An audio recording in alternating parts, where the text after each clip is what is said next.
Hi everyone, welcome back to my channel and आज हम movie explain करने जा रहे हैं भक्षक। ये सच्ची घटना पर आधारित है मूवी है, तो चलिए शुरू करते हैं।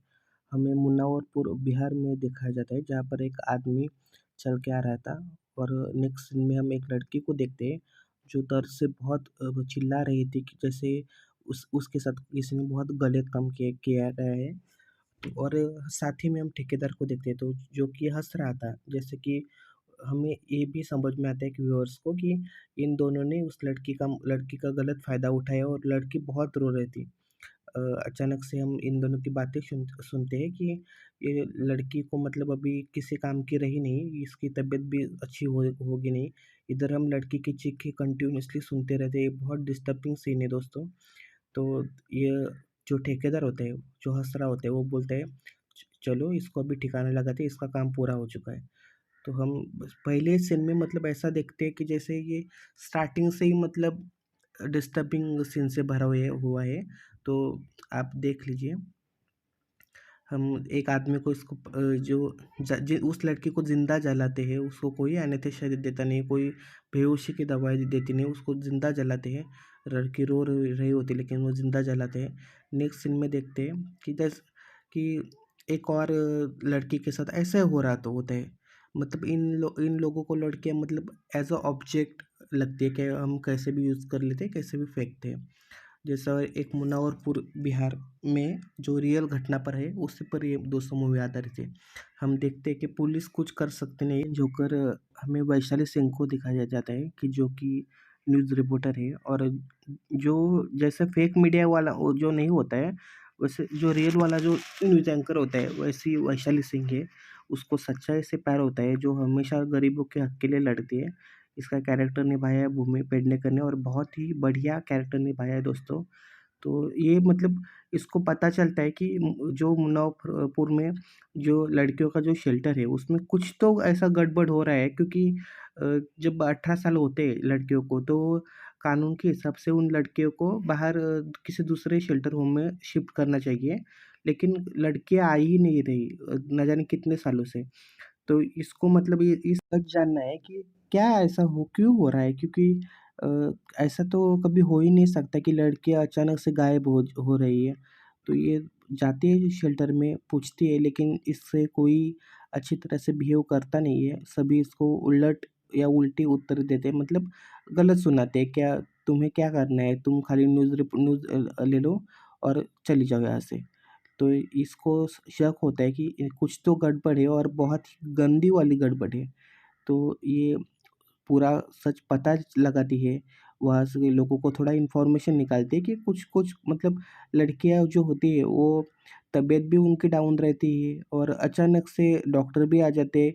तो दोस्तों हम ये कहें, क्योंकि ये जो घटना है, जो मुन्नावरपुर का जो शेल्टर है, उसमें पूरा गाँव ही मतलब जो पूरे जो बहुत ही पावरफुल लोग, जैसे बंसी इस मूवी में दिखाया जाता है, वो बहुत ही पावरफुल नेता है, जैसे सोनू। तो जो जो डॉक्टर है, तो ये बहुत ही मतलब पूरा जो इन लोगों का गैंग रहता है, ये जो जब चाहे आश्रम में जब चाहे किसी लड़की को ले जाए। तो वैशाली क्या करती है, एक न्यूज़ बनाती है और अपने जो टीवी जो चैनल होता है उसमें छाप देते हैं कि ऐसा मुन्ना और पर में कुछ बहुत ही गलत हो चुका है, गलत हो रहा है और न जाने कितने सालों से हो रहा है। तो ये बहुत ही अच्छी तरह से जो उसको थोड़ा बहुत सच पता चलता है, वो छाप देती है। इधर सभी को पता चलता है कि न्यूज़ में ऐसा कुछ आया है। तो इसके लिए जो मिथिलेश होता है, तो वो इससे बात करने के लिए आता है कि तुम्हारा चैनल कोई देखता नहीं है, ये सब बंद करो, अदरवाइज़ तुम्हारे लिए अच्छा नहीं होगा। क्योंकि ऑब्वियसली दोस्तों ये लोग बहुत ताकतवर होते हैं। और ये बेसिकली इस सीन में हमें ये दिखाया जाता है कि मिथिलेश होता है, वो हँसते-हँसते इसको धमकी देता है कि तुम्हारा चैनल कोई देखता नहीं है, वरना ये चैनल ही बंद कर देंगे। इधर हम वैशाली वैशाली को देखते हैं कि वैशाली बोलते हैं, कुछ भी कर लो लेकिन मैं अभी सच सामने लाकर ही रहूँगी। तो हम ये भी देखा जाता है, जैसे जो मिथिलेश जो होता है, वो इसके ऊपर गुंडे मतलब भेजता है, जैसे सुबह शाम उसके घर पर वो फेरा मारता रहता है, जो वैशाली का पति होता है। तो वो बोलता है, तुम्हें क्या करना है? तुम्हें कुछ लेना देना नहीं है, जो हो रहा है गलत हो रहा है, वो दूसरे लड़कियों के साथ हो रहा है। तुम्हारी हमारी लड़की तो सेफ है ना, हमारी लड़की के साथ कोई कुछ गलत किया नहीं है ना। तो बेसिकली वो भी डरता है, क्योंकि अगर किसी की जान पे बात है तो सभी लोग डरते हैं। तो वो बोलते हैं, वैशाली बोलते हैं कि मुझे मेरे लड़की के साथ ऐसा होना ही नहीं देना चाहिए, इसलिए मैं ये सब कर रही हूँ, और मुझे फ्यूचर में नहीं, मुझे अभी अभी बंद करना है ये सब।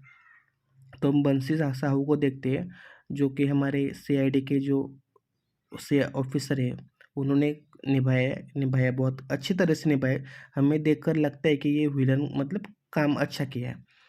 तो वैशाली देखते हैं कि बहुत डिप्रेशन में आ चुकी है, क्योंकि उस कोई भी अगर आने जाने से कोई पोक करता है, या फिर कोई रोज़ नई परेशानी कि आज ये हुआ, वो कल ये हुआ, लेकिन वो रुकती नहीं है। हमें इस जो वैशाली का कैरेक्टर है, वो टीवी की सास बहू सीरियल की मतलब जो अबला होती है, अबला नारी, वो ऐसा दिखाई नहीं गया है। वो आज की नारी मतलब स्ट्रांग बेसिकली दिखाए जा रहे हैं। इस फिल्म में जो भी कुछ है वो सच्ची घटना पर आधारित है दोस्तों। तो हम ये देखते हैं कि ये डॉक्टर से मतलब पूछताछ करे कि ये कैसा हो सकता है और क्यों हो रहा है, कितने सालों से हो रहा है, लड़कियां कहाँ जा रही है। तो डॉक्टर भी इसको इसको कुछ मतलब ऐसा सच सच नहीं बता रहा है। इधर हम एक सीन दिखाया जाता है, इधर एक लड़की रो रही है, मतलब अ, जो कि रात का सीन है, तो आप समझ सकते हैं। तो वैशाली भी सोच रहे थे कि थिंकिंग करे कि अभी क्या करूँ, कुछ तो ऐसा हो नहीं रहा मेरे हिसाब से। तो ये केस तो उलझता जा रहा है, तो ये आश्रम में जाती है, जैसे आश्रम में सुधा नाम की लड़की होती है, उससे मिलती है।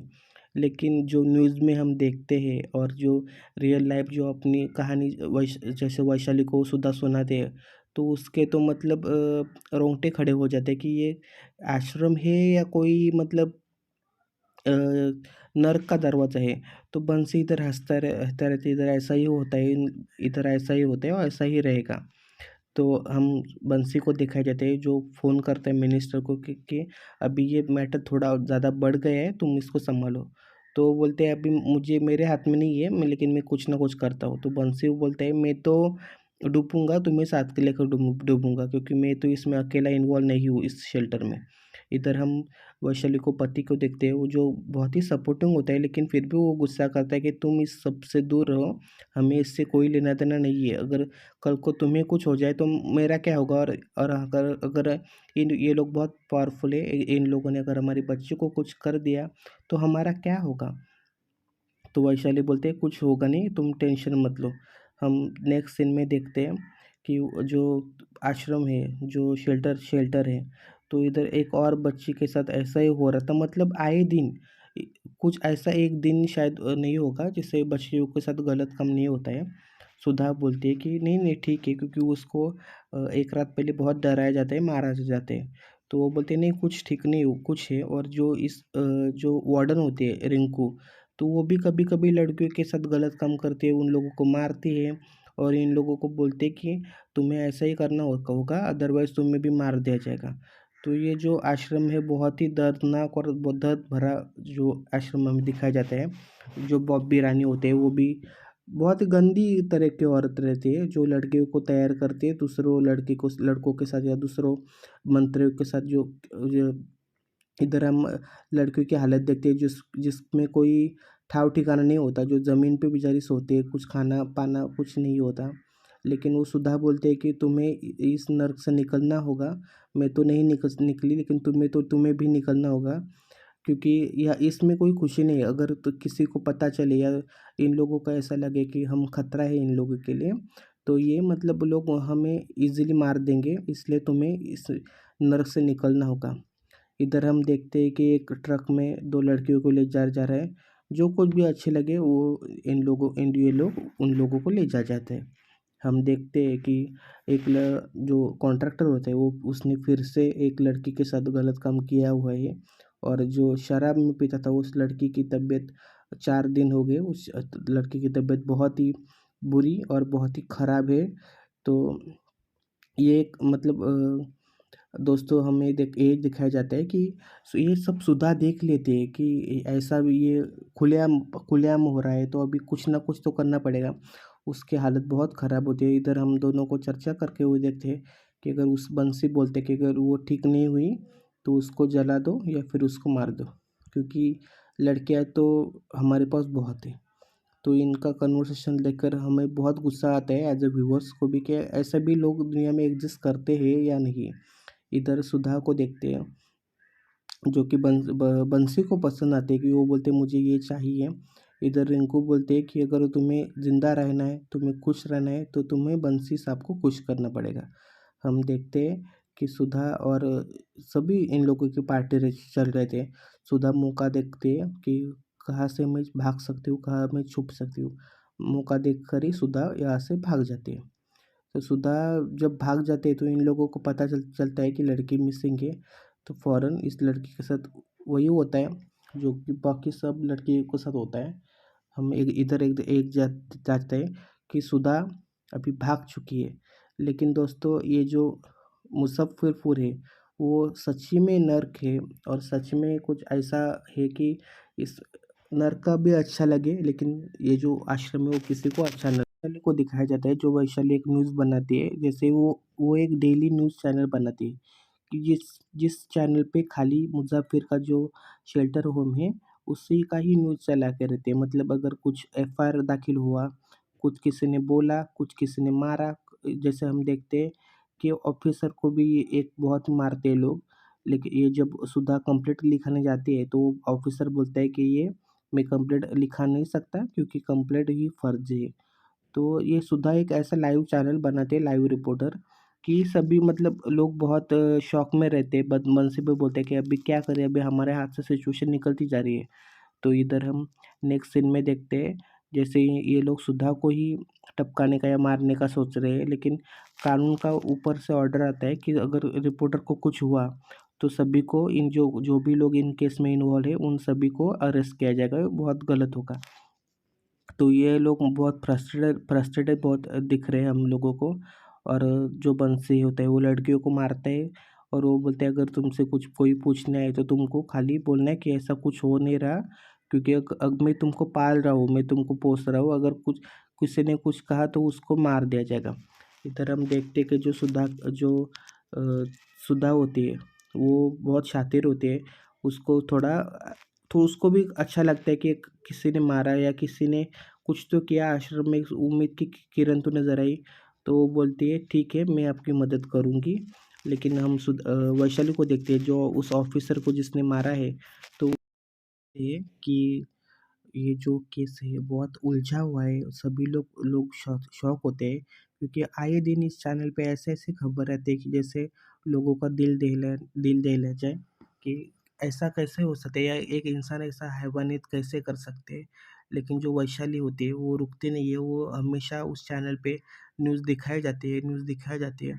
लोगों को भी सच्चाई पता चलती है धीरे-धीरे। और जैसे जो ये प्रशासन होता है, जो पुलिस विभाग होता है, जो गवर्नमेंट होती है, तो उनके ऊपर भी बहुत ऊपर से प्रेशर रहता है कि ये क्या चल रहा है। और मतलब हमें लोग पूछ रहे हैं, अभी हमको कुछ तो जवाब देना पड़ेगा।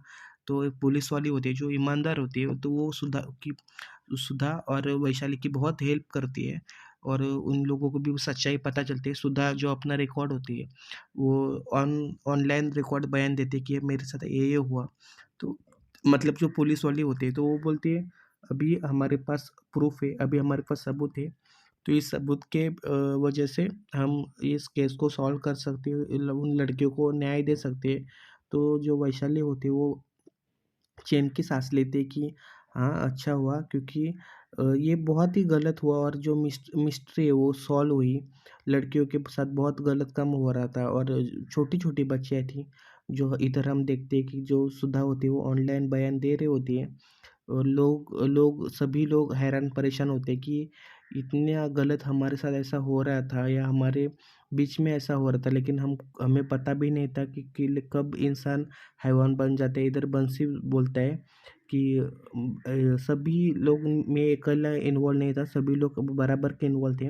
अगर किसी की गलती थी, मेरी अकेले की नहीं थी। सभी लोगों की गलती थी। इधर हम देखते हैं कि लड़कियों को छुड़ाया जाता है। लड़कियां जो आश्रम से निकलकर चैन की सांस लेती है, और एक बहुत अच्छा हमें एंडिंग दिखाया जाता है। जैसे वैशाली बोलती है कि ये दिन आए दिन ऐसा होता रहता है, लेकिन हमें चॉइस करना था कि हमें क्या करना है और कैसा रहना है। तो ये थी दोस्तों मूवी की एक्सप्लेनेशन। अगर आपको अच्छी लगे तो please like share and subscribe. I hope you like it. So thank you so much.